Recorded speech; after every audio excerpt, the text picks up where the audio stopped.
We both want a lunar settlement. We both want to test systems on Earth before shipping them to the moon. But the moment you ask what to test, whether the challenge is integrating city-scale self-sufficiency or adapting individual technologies to the moon, it turns out we do not agree at all. So, city Mhm. scale analogues. Yes, I need a town that volunteers for building a moon base right where it is actually. Uh, When you say building a moon base, though, you're not talking about uh, pressure hulls and closing it. You're just talking about more of a lifestyle thing and maybe trying out some of the technology. Yes, yeah, lifestyle to some extent, but mainly really trying out technologies for being self-sufficient at that scale with everything.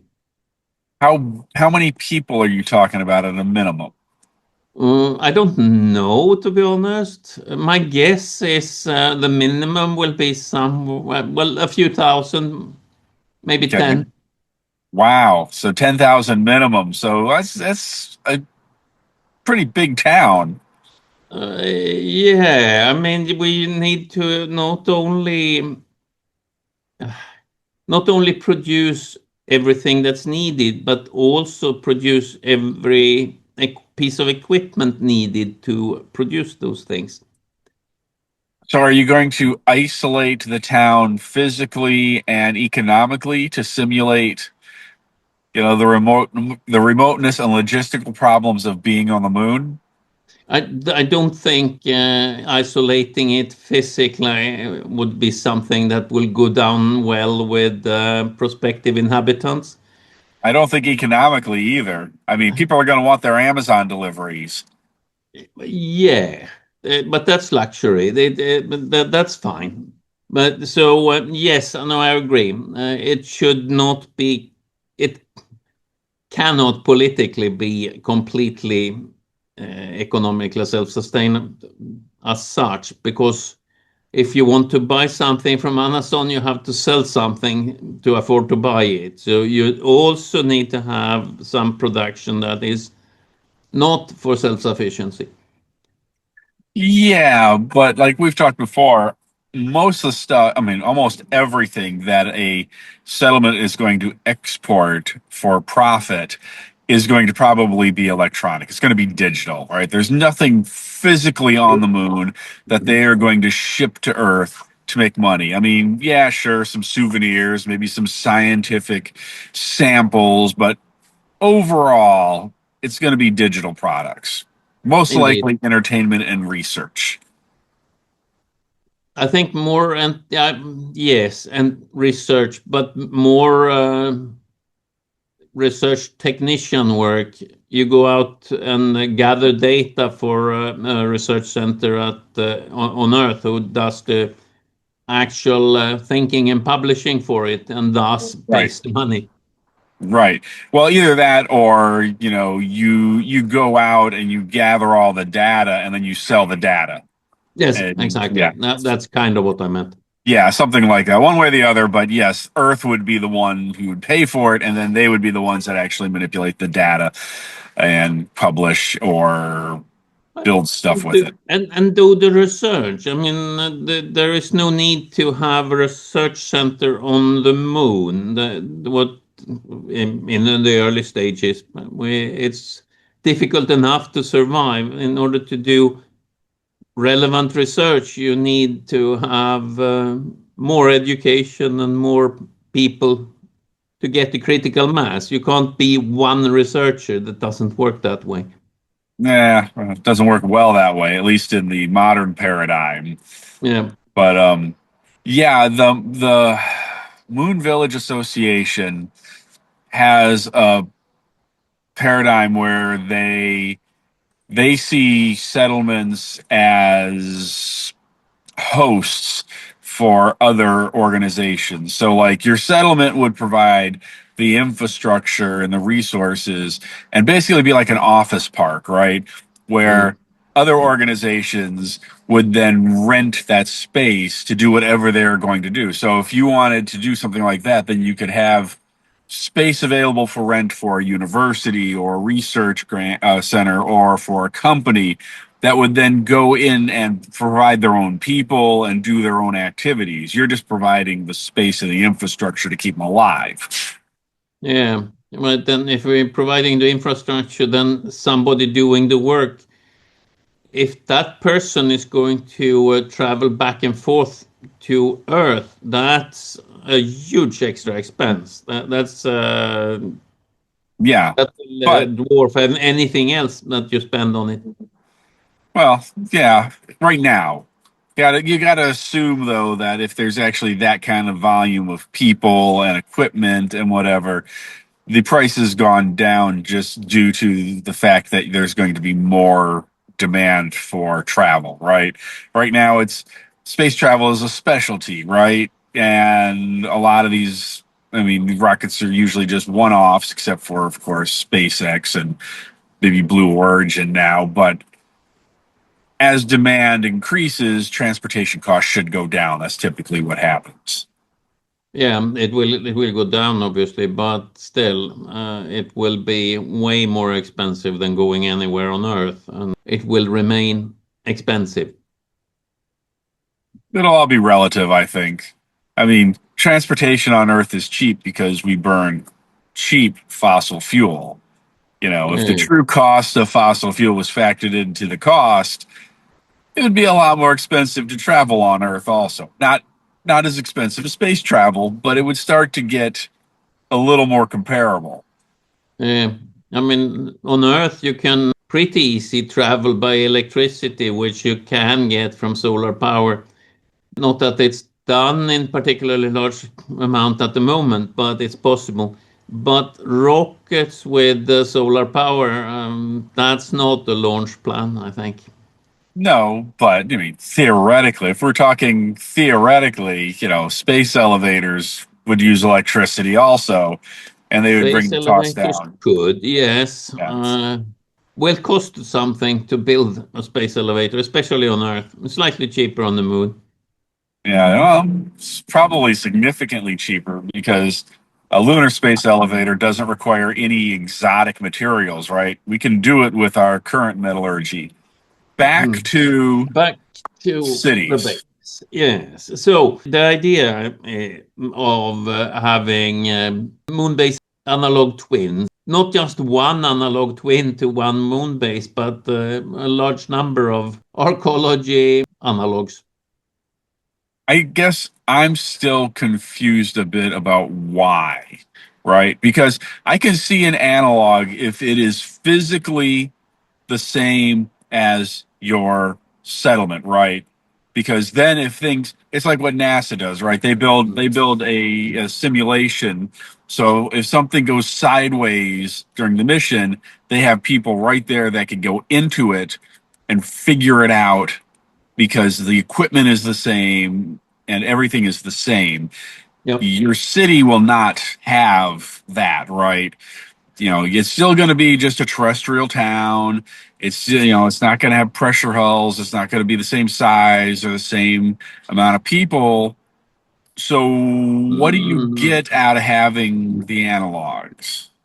it could be the same amount of people because that's kind of one thing I want to test. How many people does it take to be materially self-sufficient? And material self-sufficient, we have discussed that's kind of independent on where you do it.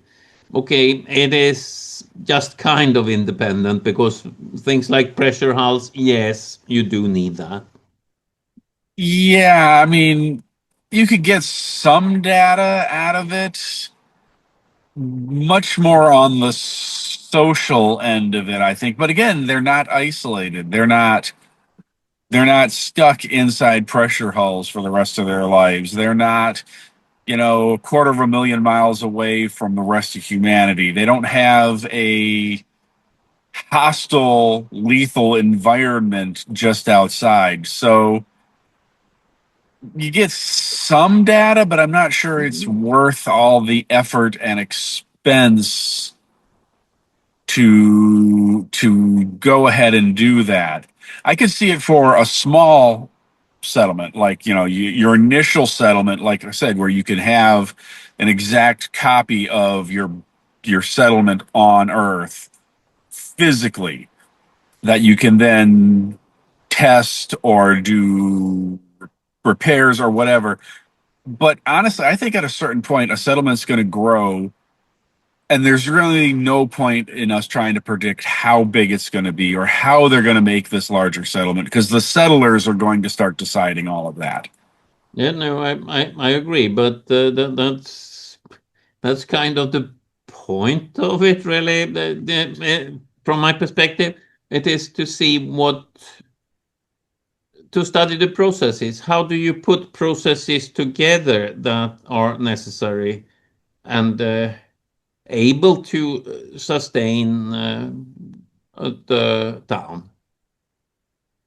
Right, but let's say okay, so realistically, a settlement's going to have a growth trajectory, right? You're going to start off with a Yeah. handful of people. They're going to build the equipment so you can put a few more people in.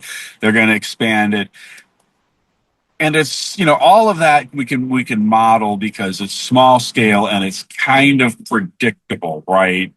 If you have a dozen people and then you want to grow it to 3 dozen, we can figure out, okay, here's all the equipment and processes you need to do that. But once it starts getting bigger, now your settlement's got a couple hundred people and you want to start modeling it into the thousands, it all Yes. becomes very more theoretical, nebulous, because at that point the settlers are going to have minds of their own and they're going to want to do things their way. Yeah, no, that's the way it will happen in a Moonbase too. They are gonna want to do it their way, and there are many different possible solutions to how to become self-sufficient, which is a reason for having more than one. We can then try out different sets of processes or technologies, if you like, that will be able to knit together in order to be fully self-sufficient now. Yeah, I'm still just not seeing the value in, because the effort, the time, the money, and the effort to go ahead and build these things. If we pivoted that and pushed that all into just working on building a lunar settlement, we would get the lunar settlement faster. Maybe, but on the other hand, it's also a demonstration facility, so it can be a pedagogical tool in order to make people understand that uh, living on the moon isn't actually that much different from living in a town in Kiruna or Arizona or well, Ukraine for that matter. Once the bombs stop blowing up there. Yeah. I see. I don't think you can make that argument though, because even a settlement on the moon is significantly different than living almost anywhere else on Earth. I mean, yeah, take away the environmental factors, take away the gravity. The fact is that on The Earth, gravity. most, The, most on Earth, most people the, can be like, can decide, I'm going to take a vacation. I'm going to yeah. go somewhere. And you can go do if you have the resources. Yeah, but now Settlers, you're talking psychology, not process tryouts. well, psychology is going to be a huge part of it. I mean, the fact Yeah, that we have introduced humans into the system means we have to figure out how to keep the humans happy and alive. yeah. Yes, that's true. But then again, I do think uh, being in a self-sufficient community as one in a 10,000 cog is more satisfying than being in a huge world like one in a 9 billion cog. Probably, but I'm just saying that if we're more concerned with figuring out how to make systems that work and are integrated, we can do all of that without having a town involved, right? We could build scale models of these systems in a warehouse. You know, We, if we need to make full size, we can find the land and build full size models of life support, ISRU, all of that. We don't need a whole town. We don't need the town. We just need to build the systems and figure out how they integrate. no, you need the people working in the systems as well. That's part of the system. And we want to, at least I want to study what is the minimum possible system. And I think it is several thousand people. So then I need several thousand people anyway. And then making that a community decision to build a self-sufficient community seems cheaper than just paying salaried workers to commute. Good luck with that, getting people to buy in on that. I have yet to meet too many people who would be willing to be like, yeah, I'm just going to be part of this community and I'm not going to get paid. You get, I mean, part of the community is producing everything that's needed. And as we discussed in the beginning, as needed includes buying things from Amazon. So that means that they would also need to have some excess production capacity, which increases the necessary size of the town, by the way. But that's probably the way it is. So you're basically modeling the settlement off a commune system where everybody works for the greater good and maybe they get some luxuries at some point when their production is enough to sell some excess. Well, yeah. Then again, production enough to sell some to sell at an excess. Dependent on how much funding to actually kickstart this thing that is possible to get. I do think there will be volunteers who will be willing to pay a premium for a house in that kind of community. Not everybody, but we don't need everybody. We are talking about a few towns on Earth, and that's well, call it less than a million in a billion. So that's 1 in 1,000. That's perfectly fine. Has this been done before? No, not that I'm aware of. Well, there have been intentional communities, right, where people have built Yes. communities for certain reasons, and I'm sure some of them have been for self-sufficiency, right? Some of them are, I mean, there are, you can, kibbutzes in Israel and the Hamish, I think, in the US. They're kind of along those lines. Yeah, well, the Amish are kind of different because they won't let people in, really. So they're very insular. That would be a little harder to use as an example. But okay, like a kibbutz, how would that work on your analog? Because if it would work, then you don't need to like reinvent the wheel, right? You just need to find a kibbutz that would be willing to go along with this. Uh, And Yeah, no, I think the thing that's usually not done is to have the production capability to produce the tools. right, right. It's Uh, mostly I do think agriculture. the Hamish has that actually, but that's Well, it could be worth whole looking at. that is a whole nother thing about what level of technology is actually needed to do what we need to do on the moon. Do we Yes, need super high tech like what we have now, or can we go lower tech? Because they produce their tools, but let's be fair, they're made out of steel and wood, and then they probably import the steel. So, because I don't think they have foundries, and they're not, digging yep. iron out of the ground. So even the Amish bring in resources. Yes, yes. No, I'm But that could still be interesting case study to see what resources do they bring in. But yes, you kind of need a mine. But as we have discussed in the topic of the moon, uh, basalt is sufficient. It does contain most stuff. Well, okay, yes. We know that the But chemical components in basalt would be useful. How we go from digging up basalt to having ingots of whatever we need, that's a whole big series of question marks. So, yes, indeed. And I do think we should straighten those question marks before we send them to moon. yes, there are some fundamental technology that has to be not just developed, but has to be flight ready. It has to be ready to go before anybody is going to be settling anywhere off planet.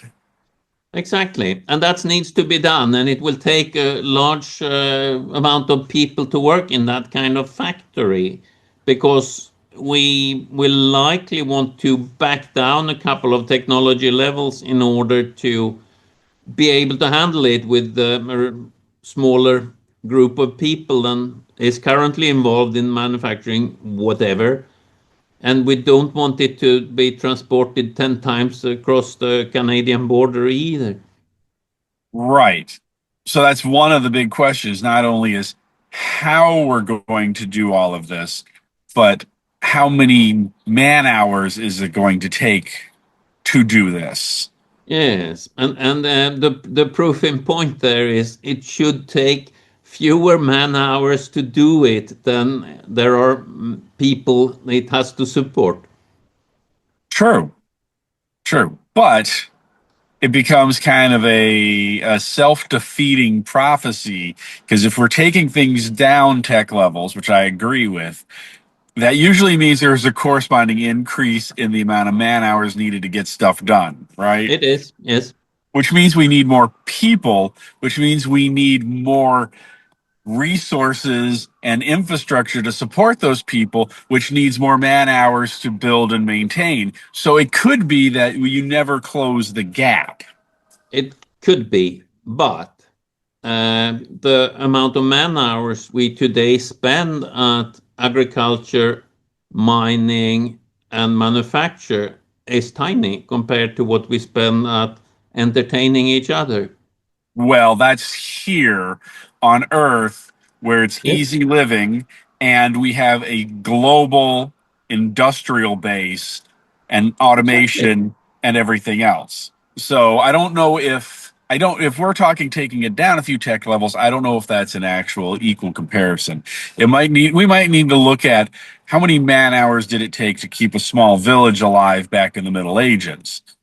I don't think we need to go back to Middle Ages. I'm more thinking end of the 1900s. 1970 is a date I have run into as computational power. You can make that kind of integrated circuits without having a world unique factory in Taiwan. So yeah, 70s, I don't know. It's just the problem with the 70s and building computers based on 70s technology is it still uses a global industrial base. It Nobody that doesn't. I know of has said, I'm going to dig up some anorthosite and process that into silicon chips. No, I haven't heard anybody say that either, but I've heard of people talking about making silicon chips in the garage. Obviously, buying the material, but it's usually one person talking or a few. And that's part of the reason I want to have a town so that we can actually mine stuff as well. But couldn't we also isolate each process, figure it out, and then once we've got enough of them figured out, then figure out how to make them into a unified process, a system.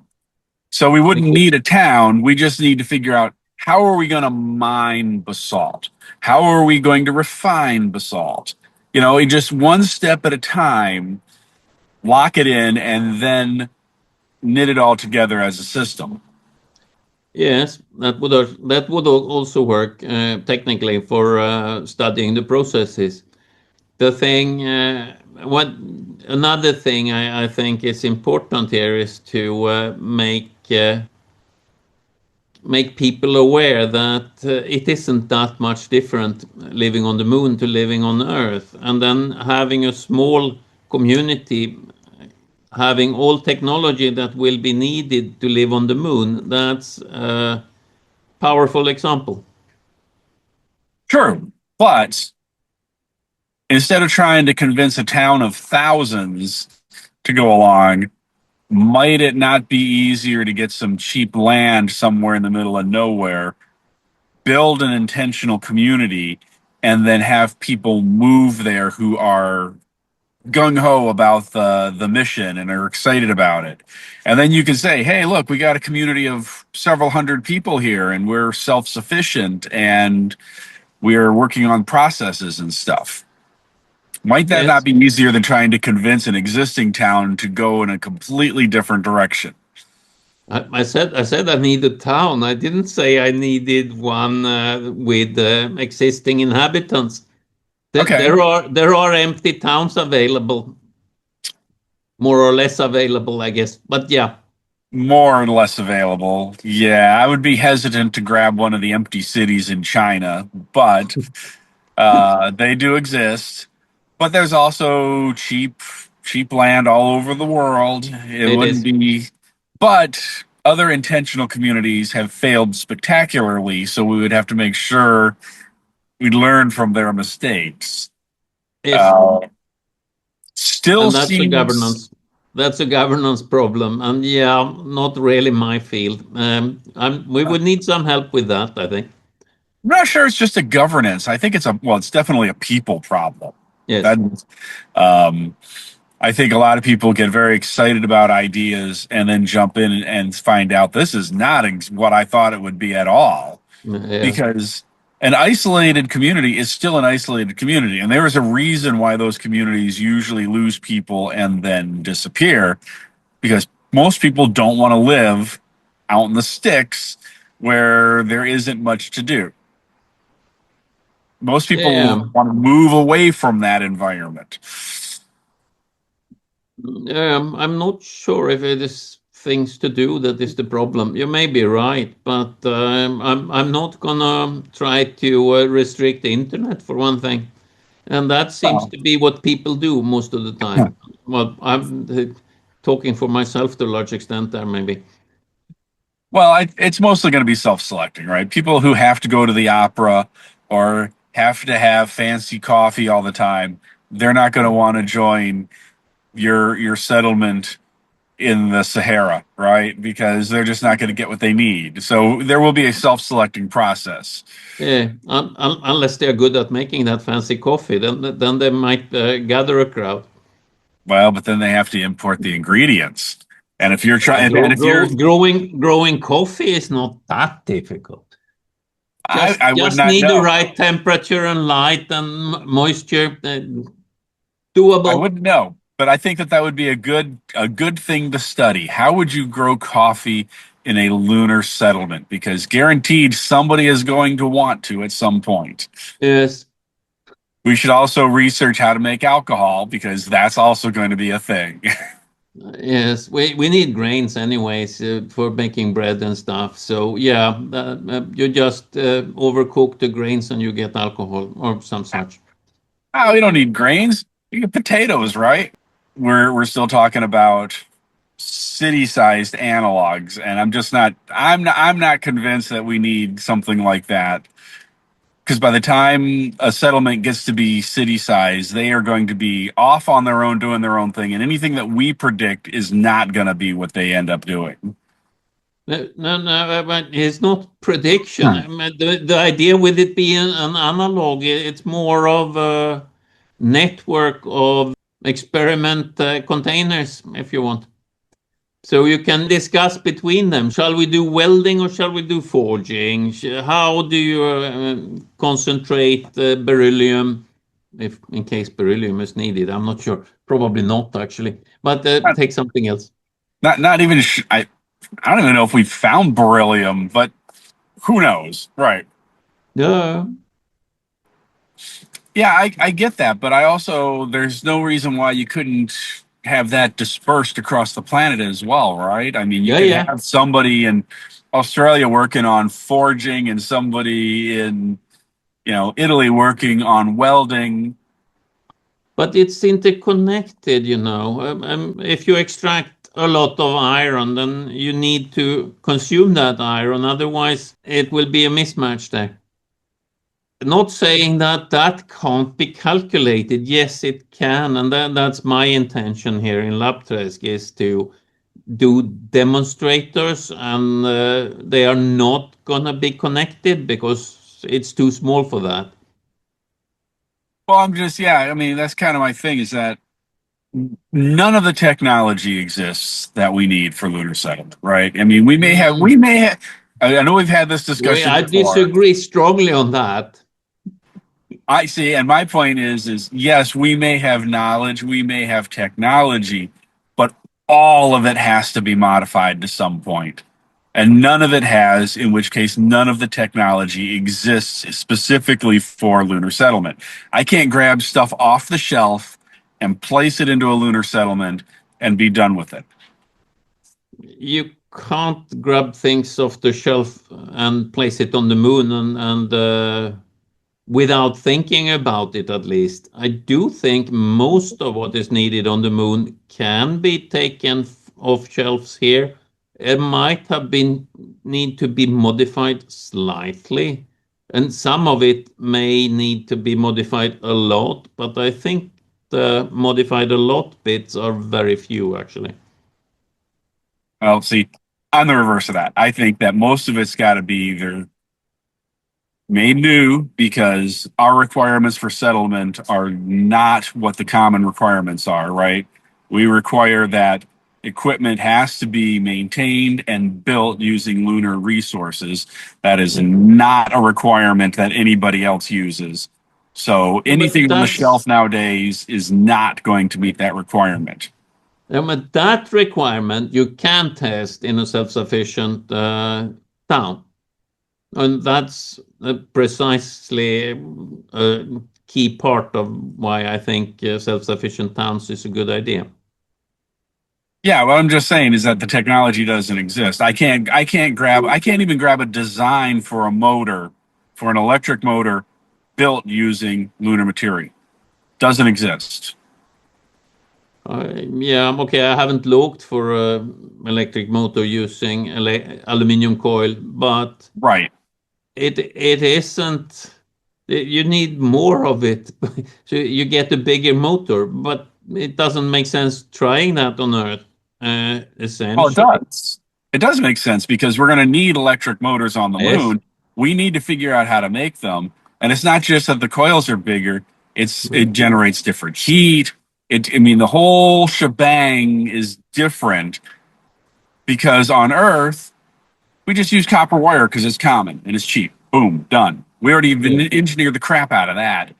I'm just saying that's one example of one small part of common part that we don't know about. There are thousands, tens of thousands of pieces of equipment that we don't have specifically made for lunar settlement.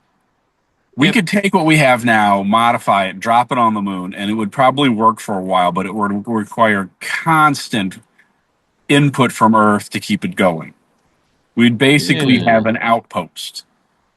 So then I don't get why you don't want to set up a series of Earth analogues that can do that tweaking on Earth before we start sending stuff to the moon. Because it seems like a detour, right? If the end point is lunar settlement and you want to take a detour to building analogs to get to lunar settlement, I say let's just go to lunar settlement. Let's I get think the. you can. I think you can build hundreds of towns for the same on Earth for the same price as one lunar settlement, or for the price of shipping the stuff to the moon that you need for one lunar settlement. I'd need a trade study on that. I'm Yeah, not buying that, but I would need to see some real numbers. But the yeah, point is it was kind of like I like that book. Oh man, I can't remember what it was now. Foundate. It was the one where the guy wrote about. So we want to colonize the universe or the galaxy or something, and yeah. Colonize the universe like in 80 easy five steps or easy something. steps, I think. Something like that. I can't remember the name of it now, but anyway, his first step was we're going to build sea colonies, right? Yes. Because we're going to learn how to live on the ocean. That's going to be the same as living in space, and then from there we're going to build orbital. And I'm like, okay, that's great, but that's all detours. If you want lunar settlements, build the tech for lunar settlements. Go build lunar settlements. Mm. Stop trying to build other stuff as stepping stones, and let's just go do. Right. And yes, maybe the lunar settlements will have a bit of a rougher time because we haven't figured everything out. Yeah, I'm not saying we should wait until we have figured everything out. That's kind of the same argument that we shouldn't go at all until we have solved all problems on Earth, and that won't happen. So that's a bad argument. Well, or people say we shouldn't go it on until we've solved all the problems for lunar settlement. And that isn't going to happen either because Yeah, guaranteed, we know this much. Once we're there and living, there's going to be a huge body of knowledge that we are going to figure out. And yeah, some people yeah, are going to die doing it. And we just need to grow up and accept that. yeah. We know this much, but then when we get there, we didn't. Yeah, yeah. What we know kind of contracts, and what we don't know but need to figure out exponentially increases. Yes. So what I'm saying is that we can build the technology, we can try to mitigate as much as we can, but honestly, we just need to get people there, living long term. A lot of stuff is going to happen. There's going to be a lot of challenges, and we're going to have to help them figure it out.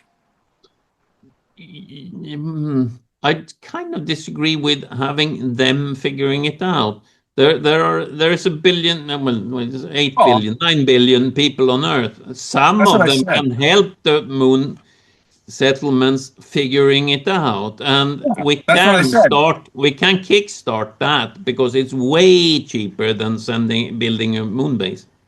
Yeah, as I said, we can help them figure it out, but they're the ones on the ground. They're the ones that are going to die if they don't figure it out. So, Yes, we will help them, but I think if we wait around to figure out all the stuff that we don't know before we go, our window for going is going to close. Because that is another thing we should talk about at some point on a mm, ramble, is yes, our window for building lunar settlements is closing. Something in the future is going to wreck our civilization. And it's not going to yeah, take much. And then all of a sudden, we will not have the capability to go to the moon. And then our capability of building any off planet civilization is gone. So we do need to move quickly because that window is closing. yes. I disagree with the building test sites being a detour, though. I think that is actually a way of going because that will make it cheaper because you can try things out and not have the gilded solutions that NASA is used to. I don't have a problem with analogs. I mean, if they're representative of your facility, right? So if we're going to build a 10-person, settlement to begin with, yeah, absolutely have an analog of that on Earth. And then as you build out the lunar facility, you build out the Earth facility, and they keep pace with each other. That analog makes sense to me because then you can test things, you can figure out solutions to problems because everything is the same on both sites. Trying to predict what a 10,000 person lunar settlement is going to look like, behave, capabilities, I think is just it's too far out. There's too many variables. I know your process is you want to start here and reverse engineer down to what we Yeah. need.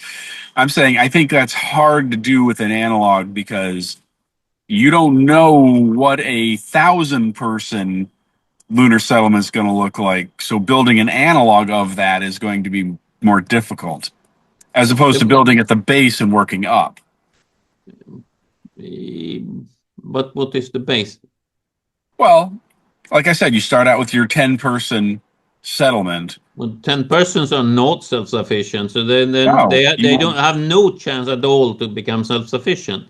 yeah, And no. that's why I want to do that study of what can be made self-sufficient. And I disagree with you that everything is completely reversed and different, and you have to rebuild all the technology from scratch for anything you want to do on the moon. I think most of it you have to tweak very little. Some of it you have to tweak a bit, and okay, copper is expensive, so you have to learn to live without copper. I'm, my counter argument would be if it's so easy and it's little tweaks, how come nobody's done it? There's zero stuff that's been tweaked for lunar settlement. Yeah. So Mm. Yeah, well, it costs money to build a town, and there hasn't been sufficient drive to do that. But it's also to have a self-sufficient town is also actually a research project that will benefit Earth communities because it will reduce the amount of transport needed back and forth for the resources. And yeah, I think since we spend very little actually making stuff of our time, it should be possible to not have somebody on the other end of Earth make stuff. We should be able to do that ourselves. I think that all sounds great in theory, but I don't know of any completely self-sufficient towns. And I do Mm. know of a I agree. couple of attempts that have failed. I don't think there's an interest in that. I don't think there's a need. People don't see a need for that. I mean, everybody is hooked into the global economy and the global industrial base. Nobody's thinking, well, we could lower transportation costs. They're just thinking, where can I get stuff Yes, that I want? yes, but yes, people are thinking that. Uh, I agree. It's less than half the population, probably less than 10%, maybe less than 1%, but Huh. one in 1,000 would be sufficient. Good luck. That's all I can say. I Yeah. just, I just don't, I just don't see. I just don't. I have read other stuff where people have talked about similar things, and it just never materializes. And I don't know if that's lack of willpower, lack of money. I don't know where the fail is on that, but there is not a similar thing anywhere else on the planet, and there's a reason for that, right? It's not for lack of ideas. The ideas have been around since the 70s. I mean, I just visited Arcosanti, which was the supposed to be the prototype for arcologies, right? Self-sufficient communities that protect the environment and everything. And they started building that in the 70s, and it's still small, and they still have at best a handful of people living there. And it was supposed to hold thousands, and it just never took off. So there are examples of exactly what you're talking about that just never got off the ground. And the interesting thing would be to find out why. I agree on that. And yeah, that's something I should probably study, taking some help of AI because doing that kind of studies are quite easy nowadays. So Yeah, yeah, and good idea. I'll do that. like with Arcosanti, it's got everything going for it, right? I mean, it's on Earth. It's relatively mild climate. Yeah, it's in a desert, but you're like an hour away from Phoenix, a major city. So you're not that isolated. You're right on a major highway, Yep. and yet they still couldn't get enough people to buy into it. And I don't know what the problem was with that, but that would be an interesting thing to find out. Yeah. Yeah. Now, you kind of need a coherent group of people and not too strange. Well, listen, we're talking lunar settlement, right? Anybody interested in that is a little off to begin with, right? So, and it's good. It's a good off. That's what Yeah, we okay. want. We do attract lunatics by definition of the word. Yes. Yes, we need to take back the word. Lunatics is just going to be people that want to settle or have settled the moon. Hey, Um, but yes, you do have to be a little bit crazy to want to live on the frontier, especially a frontier as deadly as the lunar surface. and especially when it's so comfortable not living on the frontier. Well, and that's the thing. I've read studies where people have looked at that and they're like, people that are comfortable, well off, rich or at least middle class, they don't go to the frontiers. They have no reason to. They're happy where they are. And the really poor don't go to the frontiers because they can't afford it, right? It's the people that are kind of below the Mm, middle class that don't have a lot of options, but do have enough resources to go to the frontier. Those are the ones that go. yes. I wonder. We should probably get to a situation where people want to pay people to go to the frontier. Yeah, I'm sure I you can find people that would do that. I don't want to go, but I'll pay somebody else to go. uh, Maybe if they it, believe in the it mission. it's good for humanity. We need to save humanity. I'm too old. I'm the disaster won't happen to me anyway, so I'll stay. Do we have a conclusion? I don't think we have a conclusion. I think that you see it as valuable to do that. I think we have two conclusions. Shall I start or shall you start? Sure, you go ahead. Go ahead. You start. Okay. So my conclusion is that we need a lunar base analog on Earth in order to find out the process system that is needed to keep a moon base running. And we don't have to do just one of them. We can do hundreds of them. That's cheaper than building one on the moon without knowing what we're doing. Right, but let's be clear. You're talking about analogs with thousands of people. Yes. Small town, large town, small city sized analogs. Yes. Okay. I think that that's a distraction. I have no problem with analogs as long as they're actual analogs of what you're going to build.